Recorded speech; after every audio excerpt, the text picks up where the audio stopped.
Hello viewers, welcome to GK family. இன்றைக்கி நம்ம சேனலில் முட்டைக்கோஸ் வச்சு ஒரு சிம்பிளான ரெசிபி பார்க்க போகிறோம். அதுக்கு தேவையான பொருட்கள்: முட்டைக்கோஸ், 4 வரமிளகாய், வெங்காயம், சோம்பு, அடுத்து 2 முட்டை, சிறிதளவு தேங்காய் துருவல் திருவி வச்சுருக்கேன்.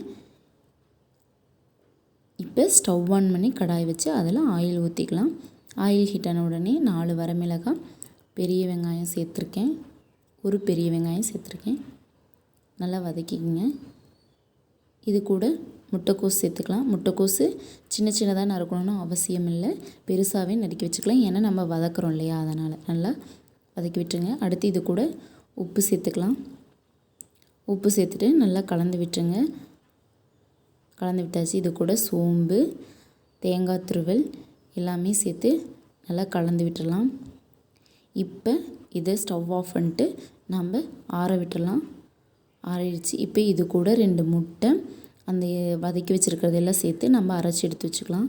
அரைச்சி எடுத்தாச்சு. அடுத்து தோசை தவாவில் நம்ம அரைச்சி வச்சுருக்கிறது அந்த பேட்டர் இருக்கு இல்லையா, அதை ஊற்றி தோசை சுட்டு எடுத்துக்கலாம்.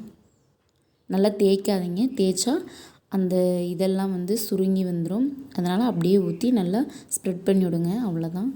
வேகாத எடுத்தால் இந்த மாதிரி பிரச்சனைலாம் வரும். அதனால் நல்லா வெந்ததுக்கப்புறம் விடுங்க. இப்போ அதெல்லாம் திருப்பி போட்டு நல்லா வேகட்டும். அவ்வளோதான், சுவையான சூப்பரான முட்டைக்கோஸ் தோசை ரெடி. எல்லாத்துக்குமே இது ரொம்ப பிடிக்கும். இந்த வீடியோ உங்களுக்கு பிடிச்சிருந்துச்சுன்னா லைக் பண்ணுங்கள், கமெண்ட் பண்ணுங்கள், ஷேர் பண்ணுங்கள்.